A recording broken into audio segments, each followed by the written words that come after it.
Awesome. Sounds like we've got a lot of people who already appreciate what happens when you bring science and engineering together with the arts. That's a great start. Adrian's an educator. David's a physics student.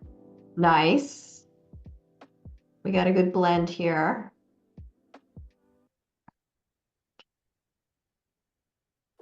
All right. I think I'm going to get started just with a little bit of background info, and that will give anybody else time to kind of log in as well. I agree with you, Rosa. Science and art are connected. I'm all over that. And that's basically what we're here to talk about, as well as the challenges of living and working in space. So first of all, welcome to everybody to this SciArtExchange webinar about living and working in space with our amazing guest, astronaut artist Nicole Stott. So let me just tell you a little bit about SciArtExchange. As we've been discussing in the chat, we're very interested in bringing together space, science, technology, and the arts. And by the arts, I mean all forms: music, visual art, literature, film, whatever is your creative expression. And the idea is that we want to help everyone to understand more about what's happening in space exploration right now, and also to open the door for all kinds of people to get engaged in that future, because that future also has a lot of impact to everyone back here on the Earth as well. And we have lots and lots of challenges to solve. And as Nicole said, who wants to use only half of their brain to solve those problems? We want to be using our whole brain. So how can we become better at communicating, doing creative problem solving, and working collaboratively? That is the big question that we try to address, and we bring the arts together with space, science, and technology to do that. Now, today's webinar is specifically about the challenges of living and working in space, as well as the topic of bringing the arts together with space. And one thing to just introduce the topic to you is to appreciate that space is hazardous to humans. There are many different things that make it difficult to live and work in space. Everyone's first mind goes to radiation, but it's also necessary to live in a confined environment. You're far from home. The gravity levels are different, and these all make living and working a challenge for us, but not a challenge that we're not ready to meet and that we're not interested in achieving as we live and work further in space, which is exactly what we are trying to do as humans together with many space agencies and new commercial space companies. And it will take this spark of ingenuity that we kind of started talking about when we talked about the power of bringing science and the arts together. And that's what we're hoping to discuss a little bit today. And this is connected to a new activity that SciArtExchange has open right now, which is called Design Your Habitat 2.0. And we are focusing on the challenges of living and working in space in this particular campaign. And the concept is a next level up from Design Your Habitat 1.0, where we were focusing very much on isolated habitats, and both on Earth and in space, because we opened it during the pandemic. Now we're exploring together as a global community, what do communities in space look like? What are we going to need to live sustainably for long periods of time in space? And how is what we learn about living in these these longer term communities, helping us to understand how to also be sustainable on Earth. So there's a key connection to one of our activities that's open right now. And if you haven't visited the Design Your Habitat 2.0 website, please do, because there's an open invitation for all of you to learn more and submit your artwork on the topic. And I'll remind you later after you've been even further inspired by what Nicole has to say. And Nicole and I, we actually go back quite a long time. We remember each other practically when we were kids. Well, maybe not quite kids, but we've known each other for probably close to 2 decades. And we have always had a shared interest in space and the arts. And Nicole has kindly supported many of our activities through SciArtExchange, frequently being a judge during open contests. And we're always looking for ways to support each other's activities. Now, Nicole is an amazing person, not just a very likable and kind and smart person, but she is a veteran NASA astronaut. She has been on 2 space flights and lived for 104 days in space. And she performed spacewalks and also used the robotic arm. And she was a member of the final flight of the Space Shuttle Discovery. But she also had this amazing opportunity to be the first person to paint watercolor in space. And she is also an artist. And she uses the combination of her artwork and her space experience to really inspire creative thinking about solutions to our planetary challenges, and also share with all of you more effectively the amazing things that we're doing in space and how that improves our life back on Earth. So we are incredibly honored and pleased to have Nicole today. And I'm actually going to turn it over to Nicole now, because that's who you really want to hear from. Thank you, Jancy. It's always nice when you hear somebody use the decades word. Sorry. It's true though, and I love it. I love it.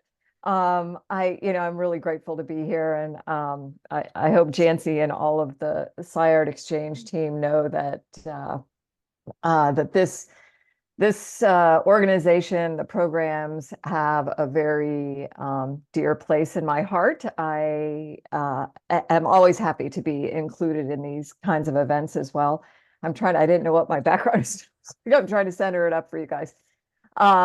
I do have some slides to share. Let me see if I can make the magic work here, Jancy. I'll do the share screen thing. And as you're doing that, let me just let everyone know that they are welcome to put questions in the chat. And then when Nicole is done with her presentation, we really do want you to feel free to also unmute and talk. Nicole is awesome at times. I know this from experience. I could ramble on forever No, it's with awesome. the best of them.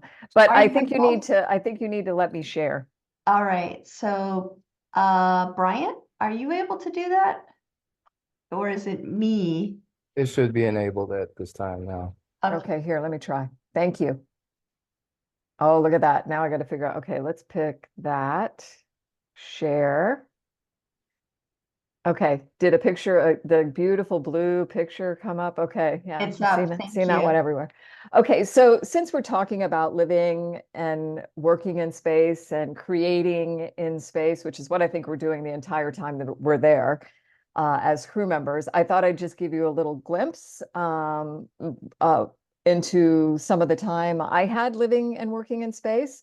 We can thank one of our other friends, one of these people that we call Partners in Purpose, for putting together this little 2-minute, I think it's just 2 minute video of some of my time there. And then I'll roll into some other slides about some particulars, but it's always kind of nice to just see the living and working there kind of thing. And can you hear the music, Jancy? No. Okay, actually, it's all right. So since there's not music, I'll just talk. So my first launch was just before midnight, back in 2009. Seems so long ago now. And this was a flight I took on the Space Shuttle Discovery, was with my crew on Discovery. Look at that. There's brushing your teeth in space, greeting the crew on the space station. I got to do a spacewalk, as Jancy mentioned. This was where my mom was probably the most afraid. She reminded me later, she's like, NASA should have a two hands on the space station rule at all times kind of thing. But you gotta work. We do take advantage of the environment in space. Never a good hair day there, but we are gonna play. I think that's what humans do no matter where we go. We exercise 2 hours a day to counteract that loss of bone and muscle. We are looking out the window anytime we can, got to paint in space, had Halloween in space, looking at our friends coming to join us again on the station. After about 3 months, the crew of Atlantis came up, and they're the ones who brought me home after my first flight. And we got to land. It was like the day after Thanksgiving in Florida. It was a beautiful, like one of those crisp fall days. About a year and a half later, I flew my second flight on the final flight of Discovery. This one was during the day, so got to experience a little different view out the window as we launched. Really incredible. Went back to the space station again. This time I was only there for about 2 weeks as part of an assembly flight. I can tell you, after you've lived in space for months at a time, 2 weeks, I will never complain about it. But 2 weeks is not long enough. They literally had to pull my clawing hands off the hatch to get me back into the shuttle to come home. You see us approaching the space station. It is a masterpiece in space. It goes from this tiny dot of light to this ginormous view in the window. Tortillas, science. When we leave the station, we actually when we approach and when we leave, we do kind of a full lap of it to do a survey for the folks on the ground. Both times I got to land on a runway in Florida. I personally feel like landing on a runway is the way that humans should be coming back from space, but we'll get to that again, I think, sometime with our spacecraft. But let me continue here. So that was just a little glimpse. And we're going to talk about all kinds of things today. We're going to talk about living in space, working there, the science we do, the art we create, the way we behave like humans in that place. But I just really wanted to summarize, like right up front, and I'll do it at the end, what I consider to be my biggest lessons learned from going to space. And I think it's all about what Jancy, what you were saying about community, about connection, about understanding who and where we are, our place. And I guess we can look at that as our place in space. And there was nothing clearer to me, and almost immediately from getting there, than looking out the window and being like, oh my gosh, we live on a planet.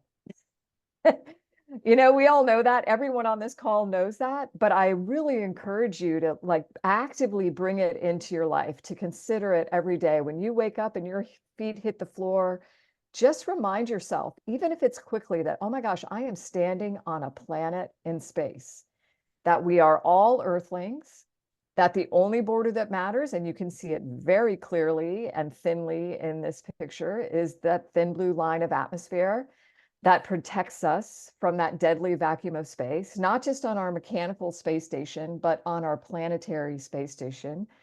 And that absolutely, we all need to accept our role as crewmates and not passengers here on Spaceship Earth. And I think it's why doing things like, you know, design your habitat, I think it's so important. It gets us thinking not just about the way we might live and work off of our planet, but bringing all of those kinds of lessons back to how we appreciate our planet itself as our spaceship, and the way we can behave like crewmates and not passengers here. Okay, I'm going to go quickly through the rest of them. All right, so, you know, just a little background on me. You know, all of this stuff starts with inspiration. Jancy and I are sitting here with you today having uniquely very different paths to this place. but it all started for both of us with, you know, inspiration in some way or another. And that inspiration, I think, continues through your life. For me, that started with flying. Didn't just want to know how to fly myself, but I wanted to know how things fly.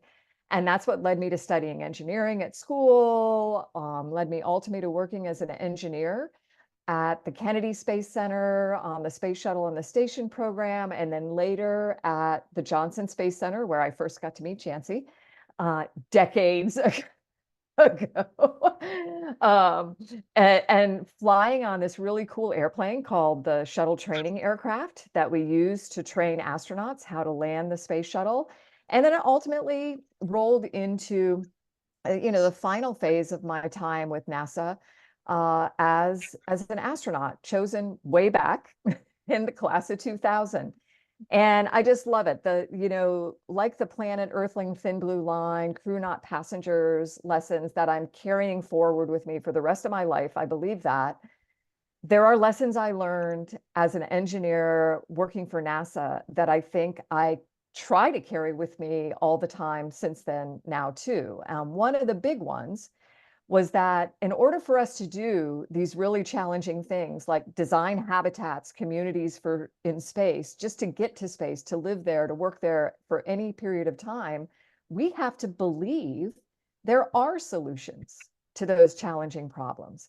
And by doing that, we can then put this whole, as my friend Jay Honeycutt told me as a very young engineer, we need to operate in a way that says, here's how we can, not why we can't.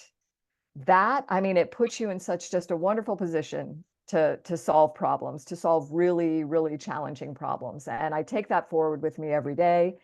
When we get selected to be astronauts, we are doing all kinds of training. We're learning about the systems that we're going to fly inside of our spaceships, you know, how the plumbing works, how those spacesuits work, you know, how, you know, just all of it. It's a lot like going back to school. But we're also kind of embedded in everything we do, whether it is a class in a classroom or getting in the pool in the big suit or flying the robotic arm, practicing it in a simulator. Everything we do has kind of this basis of learning how to be a good crewmate, how to work as a team involved with it. It's really and truly what we have to do to be successful.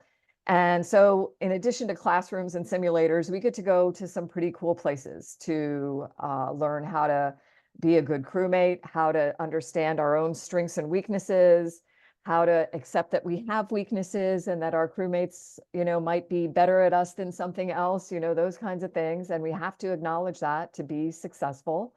And one of the coolest places we go is we go to live underwater.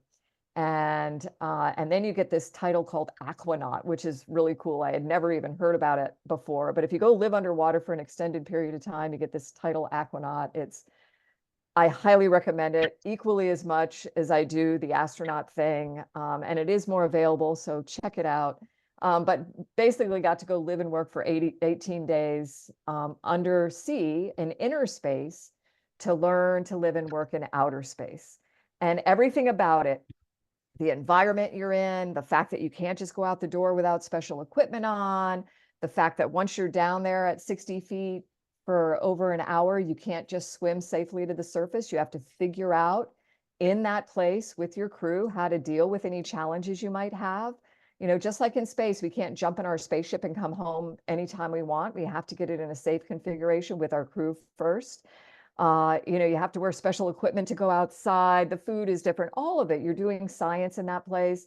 Absolutely the best analog for what it was like to live and work in space.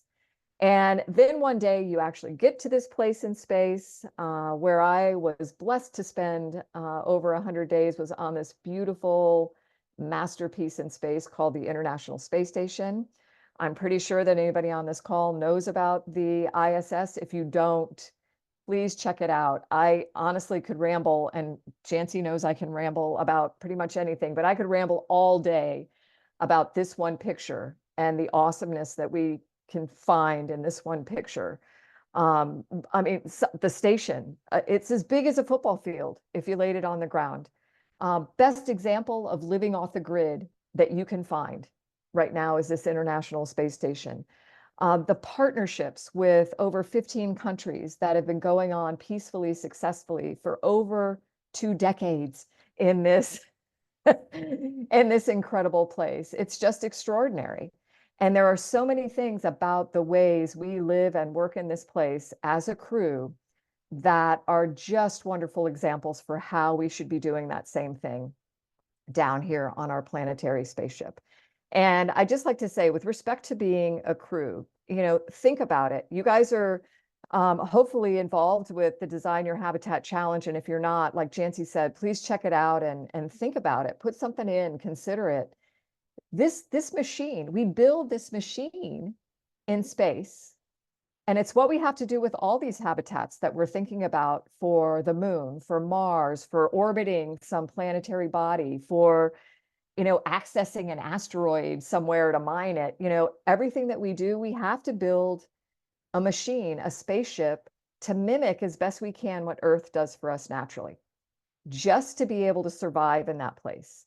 And that's absolutely what we've done with this International Space Station.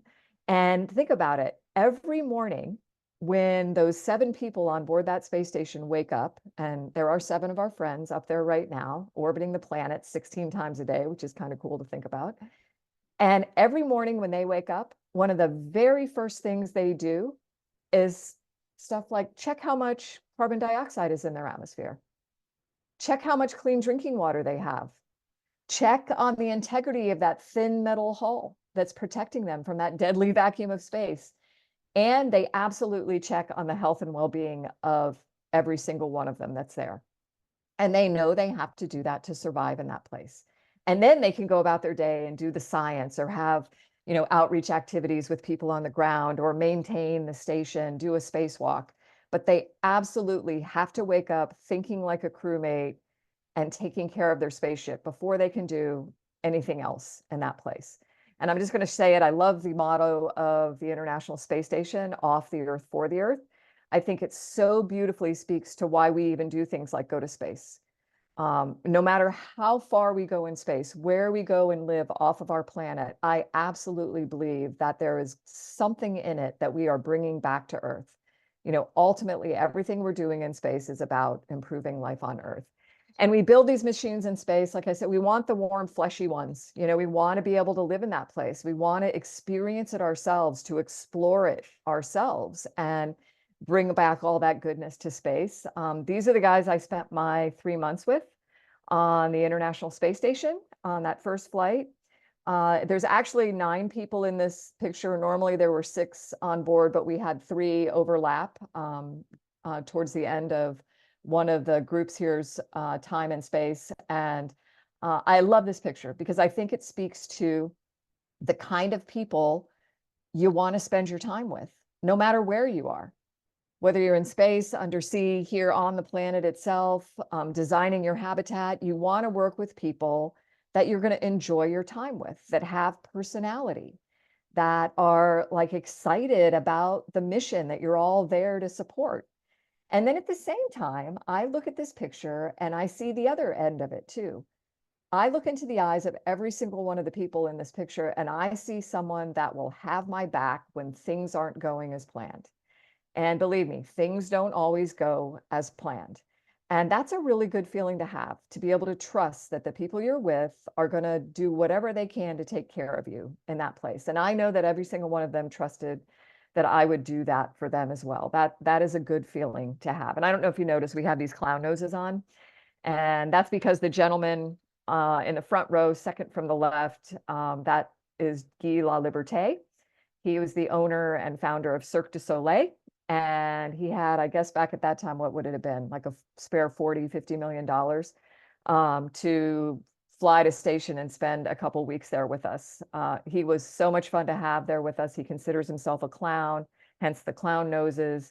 And check him out too. Aside from, I think, his desire to spend some time in space himself, his whole mission up there was built around investigating what is it we're doing in space that is about clean drinking water that we can bring back and apply on Earth.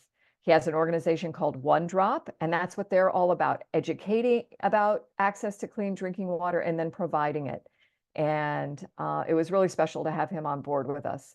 And we go to this place, right? We're up there in this environment where, as Jancy mentioned right off the bat, things are different. It's what it makes it an adventure to be there, to be floating, to move differently. For all materials behave a little bit differently.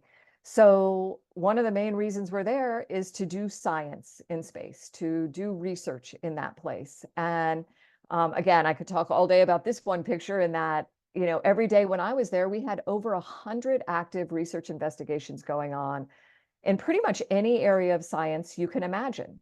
And it was really cool to be part of that, you know, to be the kind of the eyes, ears, hands for the scientists on the ground.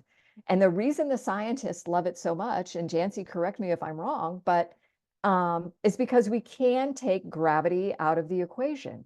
We can look at things we thought we understood really well with from a whole new vantage point, a whole new perspective on how fluids behave, how our bodies behave. And it's incredible the kinds of things we can learn as a result of that. So we are, as crewmates, we're observers there for the scientists. We're participants in the scientific activities that are going on. And then outside, built onto our space station, orbiting the planet every day in low Earth orbit, in 20-something thousand miles above us, orbiting the Earth, are these other machines in space, these satellites, these sensors that are, I like to think about it like watching the Earth breathe from space. They are measuring the vital signs of our planet. They are integral to us understanding this connection between personal health and planetary health, understanding how we can keep our spaceship, our planetary home, in the best condition to support life. And not just for us to survive here, but for us to thrive in this place, just like we do on that machine that's orbiting our planet. And so that's got to be crewmates, got to pay attention to this information we're getting from space about the way we also are affecting our planet, here on Earth, and become part of the crew that maintains that life support system for all of us. We also, we're human beings in that place, right? We observe on behalf of the scientists. We have scientific instruments out there observing for us. And we as humans want to just experience that observation for ourselves as well. I can tell you, when astronauts have free time, we are either on the phone to our families, or we are in a window just experiencing Earth from space. And we might be doing that with or without a camera, but we are floating in front of that window as much as we can to just suck in that view, to share it later with people like here, to share this view in a way that hopefully is impactful. We are human. We want to see who and where we are in space. I remember getting to space and thinking about, Florida is in this picture. It's kind of jutting in from the right. That's where I am right now too. I can almost see my house from here in that picture. But it's kind of cool to think about it. I remember getting to space, I know, and just wanting, if I knew Florida was out the window, I wanted to fly to that window and see Florida from space. I thought about Florida as my home. And I think every astronaut will tell you they did that at first. They're looking for what's familiar to them down on that planet. And then very quickly, without even realizing it, you're like, oh my gosh, I'm looking at Florida. That's a special part of a planet. That's my home. And that is a pretty extraordinary thing to be able to experience, and to discover that whole planet Earthling thin blue line thing, which I will argue, though, that you don't have to go to space on a spaceship to appreciate. You can get that same sense by just opening your heart and mind to the awe and wonder that surrounds you every day right here on Earth. But I will show you this little video, this one little clip.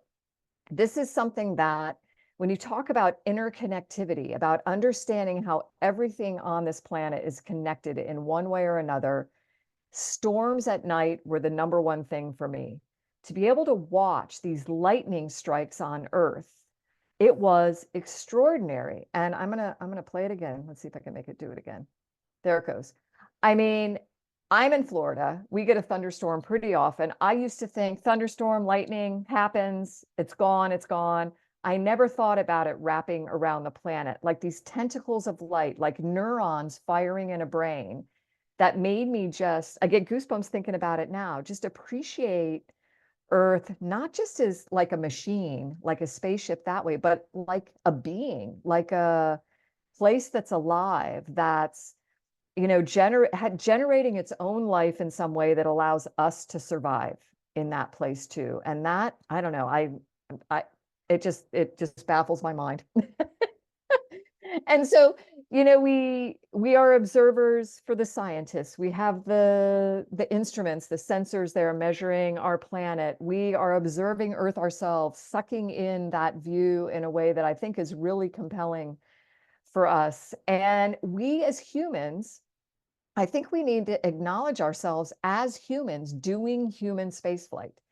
And it's why I love, when Jancy had our first conversations, I think in Building 4 at Johnson Space Center, about what she was doing with, the humans in space challenges that were going on, what she was thinking about for the future of something that became SciArtExchange.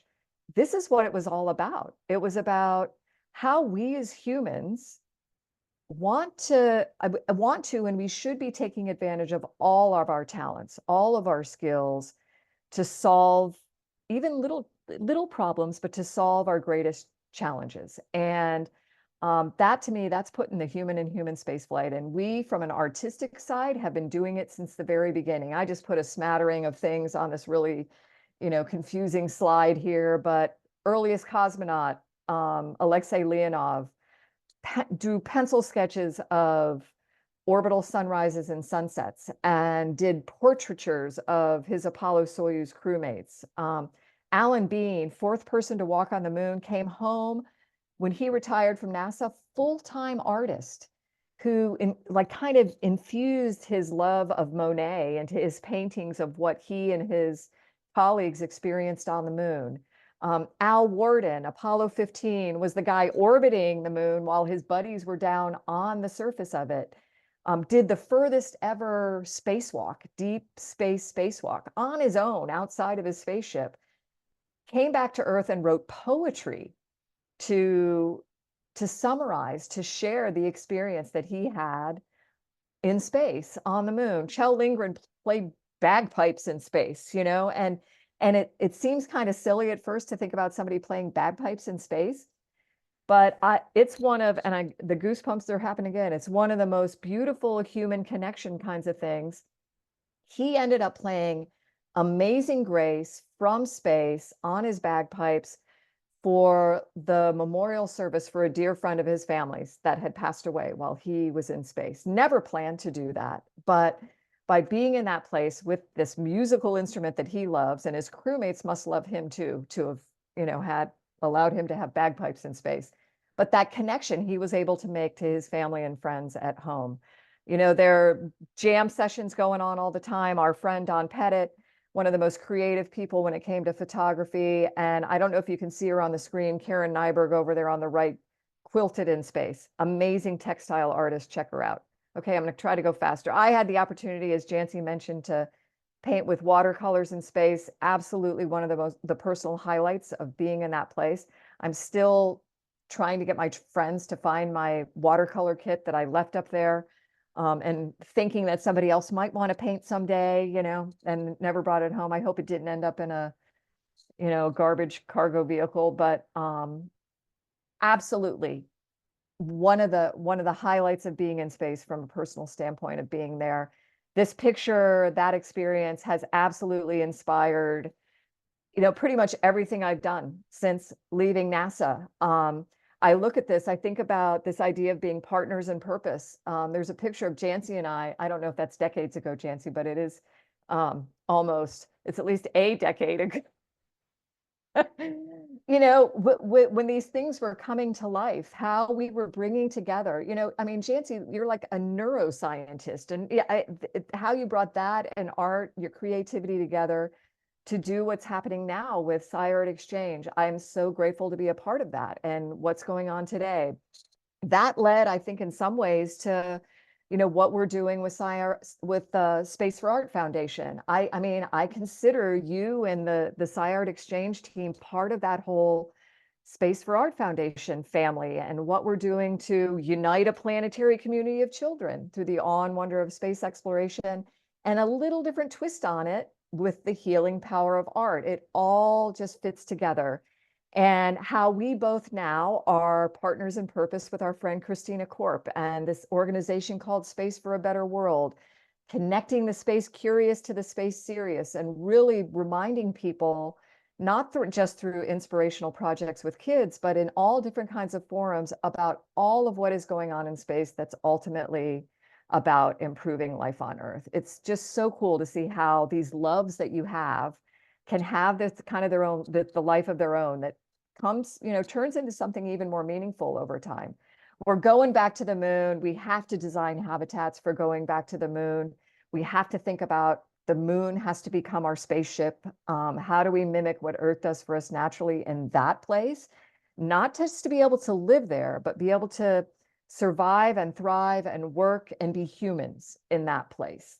And these are the 4 human beings that next year, hopefully, by the end of next year, will be orbiting the moon. And what I like to think of is Apollo 8 part 2, orbiting the moon, checking out all we need to know to be able to land on it again one day. Victor, Jeremy, Christina, and Reed, I don't know that you could have picked 4 better humans, although I think if we could Photoshop Stan's head on one of these pictures, he would be delighted as well. And just closing with the planet's Earthling thin blue line, please take that away with you guys today. Please accept your role as crewmates and not passengers.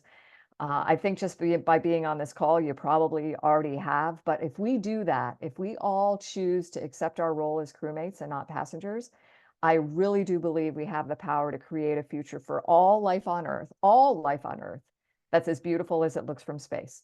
Okay, I don't know if I went over time. And let's see, let's stop sharing.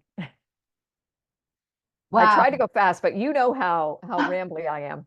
It's not about that. It's that you've touched on so many important points that I think we could talk about like an entire webinar just on those topics. And just to underscore a couple of those things for this audience, an important concept is that, humans are going further. There's a future in space, and we're working very hard to do that collaboratively. You brought up the fact that we're going to the moon. There are 40 countries that have already signed up to explore, under that inspiration of returning to the moon, to continually focus on how can we peacefully work together as the human race to explore in the future, and working on the details of what does that really mean. And more countries are also signing up for that. And those are called the Artemis Accords, in honor of the next moon mission, which is called Artemis.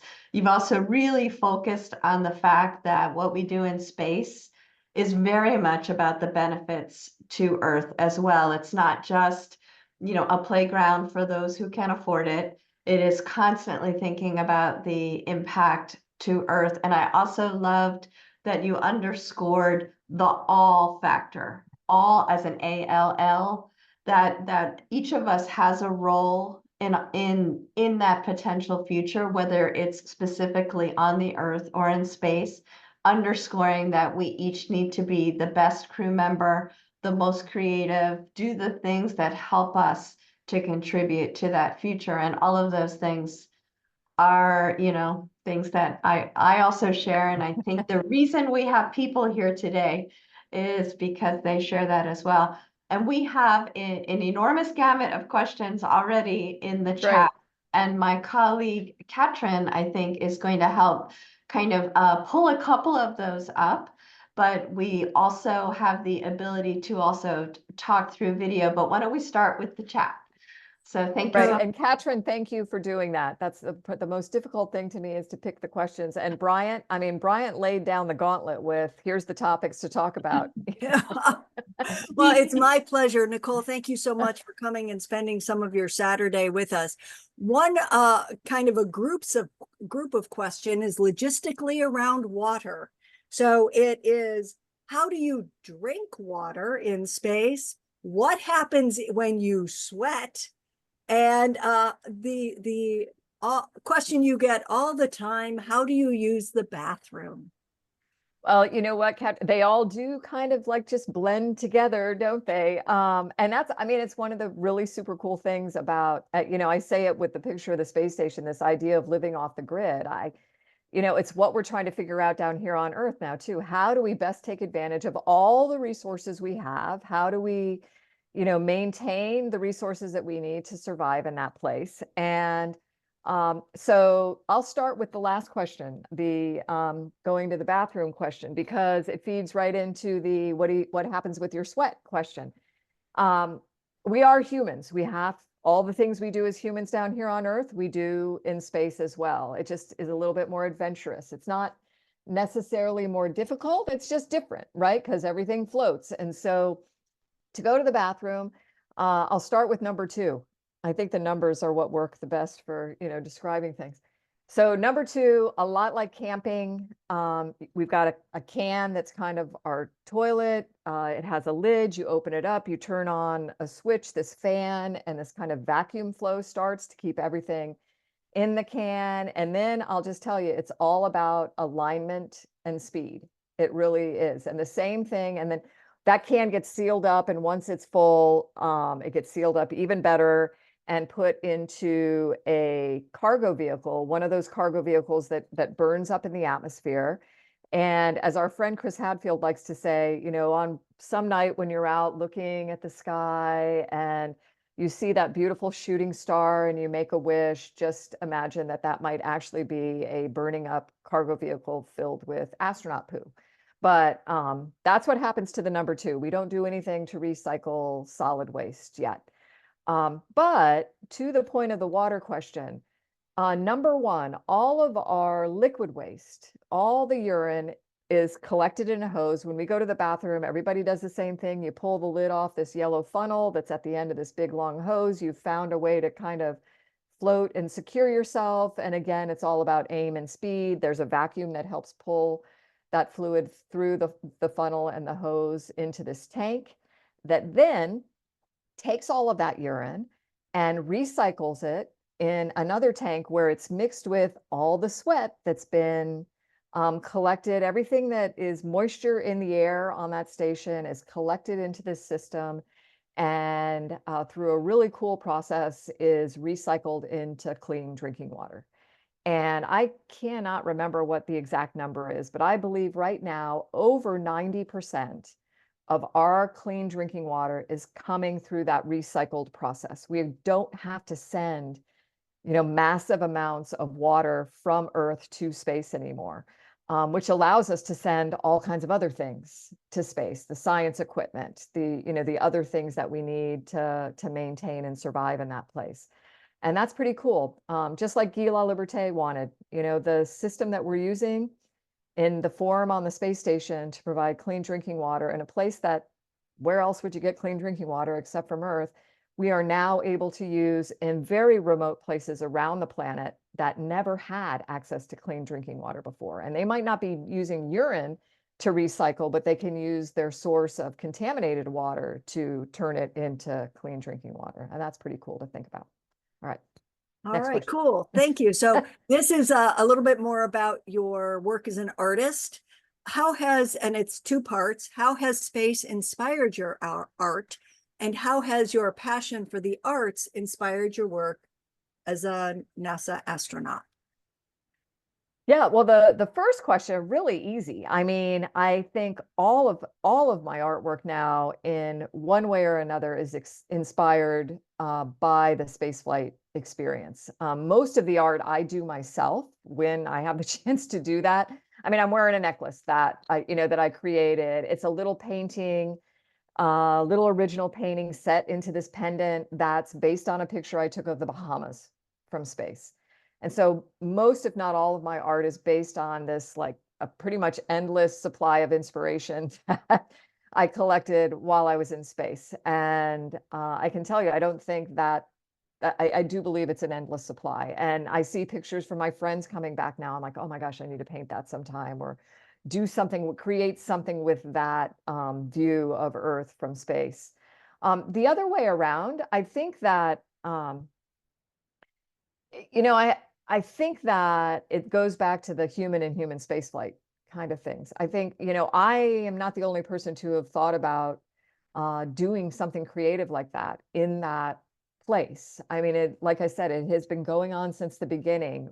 Whether our space agency was approving us bringing whatever we brought to create something, or using what was in that place to create something, we've been doing it, and I think we're going to do it no matter where we go, here on Earth or off the planet. And I'm hopeful that as people are designing these habitats, they're considering that human and human spaceflight part of it too, not just the way you have to survive there to work in that place, but to actually live in that place. And one of the examples I like to use where I think it's going to be really significant is when we are, you know, right now, if we were to go to Mars, what is it, Jancy, 6 to 9 months to get to Mars in the spaceships that we have? And think about that. You know, the farthest we've gone as humans right now is to the moon, and we're getting ready to go back to the moon, you know, 250,000 miles away. And from your spaceship, from, you know, hopefully the places will be on the moon, you will have this extraordinary yet familiar view of Earth from space. Earth will look like Earth to us from that place. We go to Mars. Mars at its closest orbit is what, like 35 million miles away. So very quickly on that 6 to 9 month journey in the not Hollywood spaceship, in the relatively small spaceship, Earth is not going to look like Earth out the window anymore. That, you know, that view that kind of connects us back to home, it's not going to be out the window the same way anymore. And I know as humans, we'll find other ways to think about it, and we'll, you know, discover ways to be creative. But I think we need to be very thoughtful in advance of that to support the crew members in that place with creative outlets. I like to think it might be the Star Trek holodeck, you know, I don't know, but something needs to be in that place that, you know, replaces that view of Earth out the window. That also brings up a lot of the topic that thriving in space is not just, as you said, the physical aspects, but it is the mental health. It's the constant curiosity of people, and even just from the list of the images that you showed of the astronauts in space, so many of them have creative hobbies, and I know there's many more that have creative hobbies as well. And there's actually evidence that exposing yourself to a broad experience base of items can actually help you be better at whatever your day job is. Yeah. Whether you're an engineer or you're an artist. The broader exposure, it not only enriches your life and helps support your physical and mental wellness, but it also makes you better. Yeah. Yeah. So how about any other questions, Oh, Catherine? yes. Oh, yes. So this is a little bit more of maybe logistical. So just really briefly, if you could touch on how do we actually get the rocket off Earth through the atmosphere? What propels that? And then sort of to connect with designing your habitat, what are some other ways? So someone was like, and have people thought about elevators, for example? I realize that's not thinking about it in context of Earth, but what are some other ways that are maybe being discussed to get folks off of the planet Earth? Yeah, well, I think the number one thing is that it takes a lot of energy to get us off the planet and into space, orbiting the Earth or en route to the moon or Mars. I mean, it takes a lot of it. Earth has a pretty great hold on us.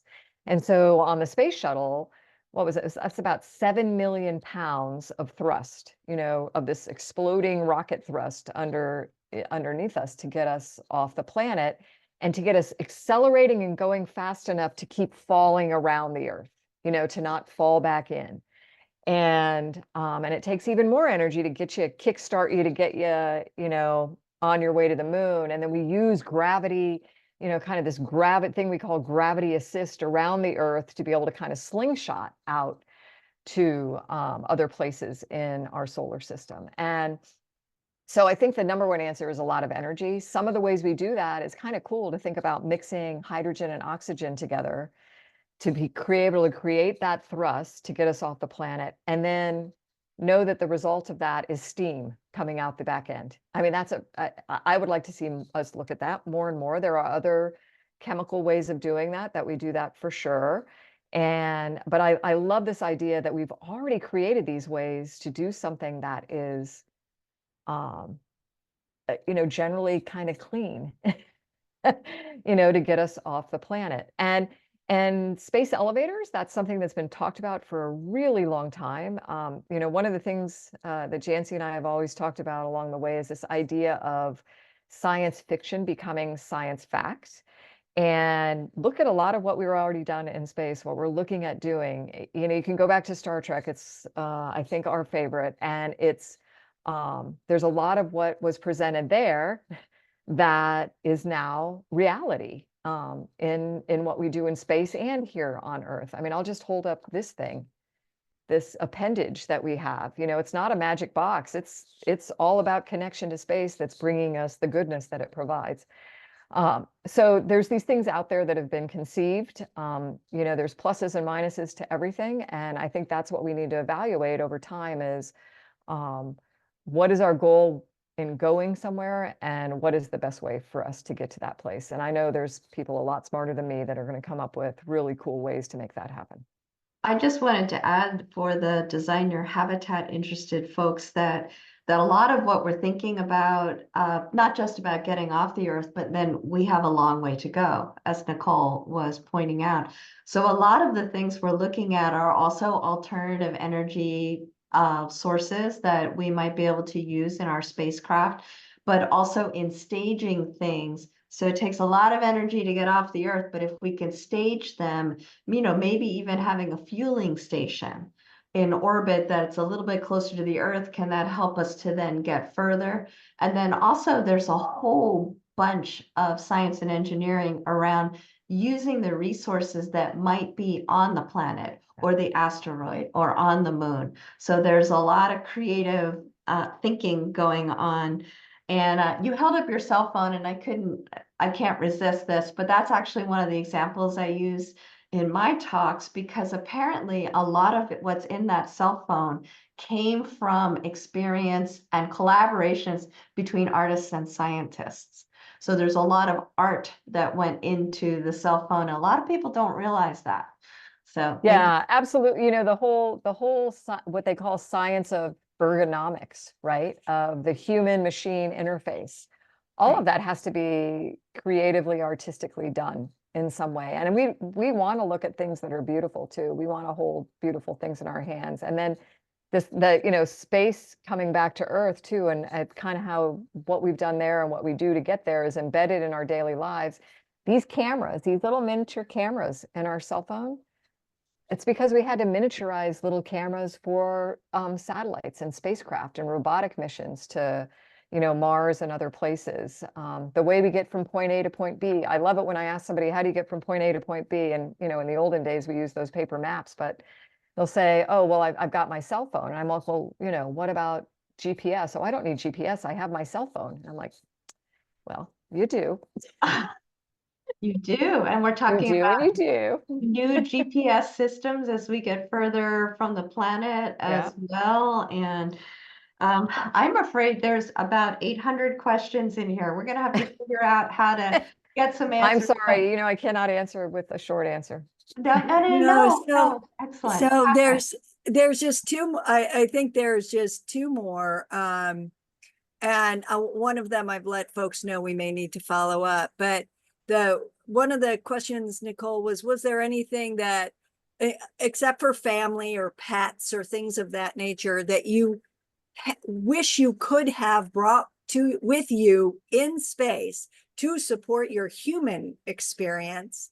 And then as you're thinking about that, because I bet there's lots of items, a space architect is listening in and wanted to know how they could further collaborate, work with us, and I don't know if they mean NASA, SciArtExchange, your nonprofit, Nicole. So I suggested that if we don't get to that, they could email us.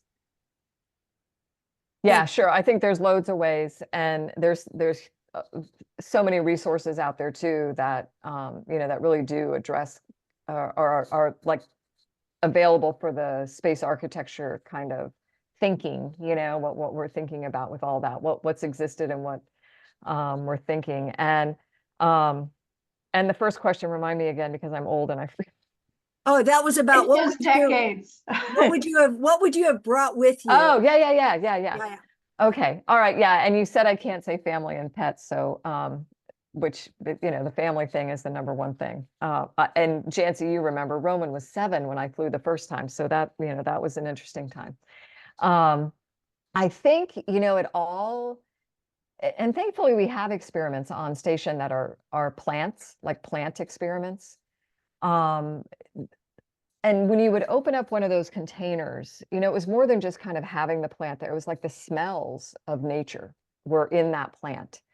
And I think that's something I really missed, was like kind of being immersed in nature in a way where you smell things and you kind of sense things in the air. The station is pretty sterile that way, and we purposely don't allow smelly deodorants or perfumes or things, because the systems have trouble cleaning that stuff out of the air. And you're in a confined space with 5, 6 other people. They may not like your choice of aftershave or whatever it might be. And so we limit that for really good reasons. But smells of nature, aside from the human kind of nature smells, that's what I wish I could have brought with me somehow. And, so I was always really grateful for the plant experiments. And I love seeing that there's more and more of that going on now in the space station. The gardens just keep getting, the veggie gardens just keep getting bigger and bigger, and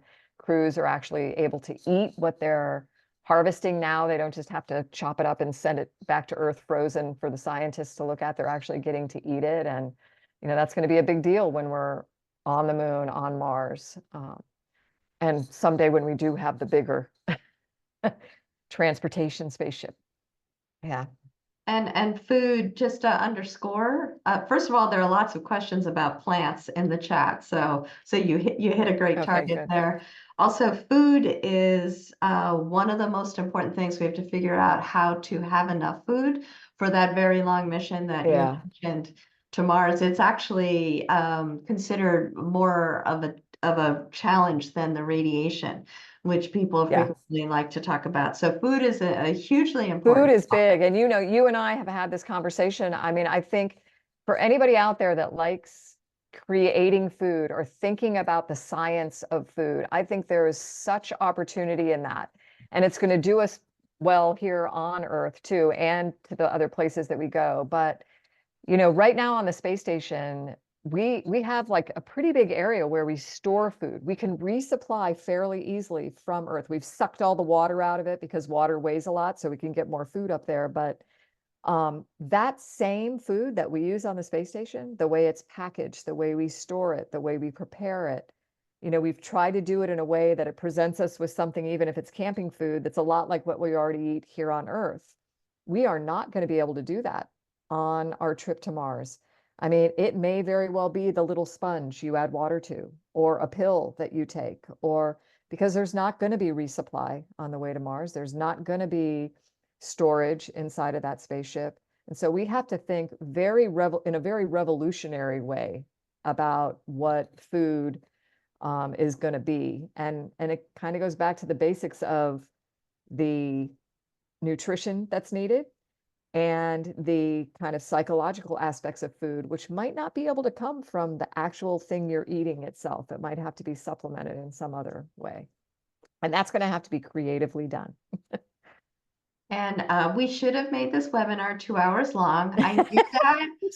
And I hugely apologize to everybody online. I know we could talk more, but I want to be respectful of everybody's time since you only budgeted in 1 hour.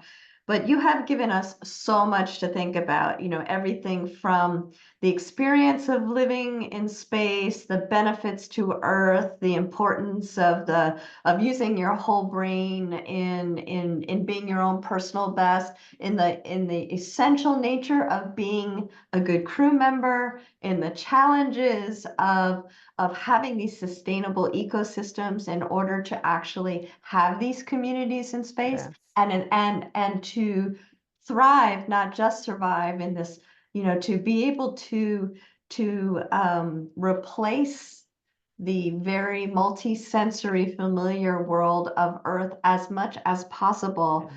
to support health and wellness as well, and the importance of doing it all together and remembering about our very fragile and very crucial spaceship Earth. And there was more, but I just Good job. wanted to say thank you very, very much for everything. We will try to pull together maybe a couple of these key questions and try to figure out how to handle those. Maybe we can have an FAQ or something like that. So don't think your job is completely done. But Yeah, well, I'm happy to come back, you know it, and I'm thankful to everybody that joined us today and for all the questions and the interest, and go design your habitat because it is a very cool project. And thank you very much Yeah. for saying that as well. We would really love to see what you imagine as those incredible communities in space, and how that's informing what we can learn and do to improve our experience here on Earth, and keep our planet and ourselves healthy. As a result, you will get a follow-up from us after the webinar. But thank you to everyone who participated, to the Design Your Habitat team as well from SciArtExchange for helping to put this all together, and especially to Nicole. Thank you for continuing what you do and for sharing what you do with all of us. My pleasure. Have a great day and evening, everyone. Bye.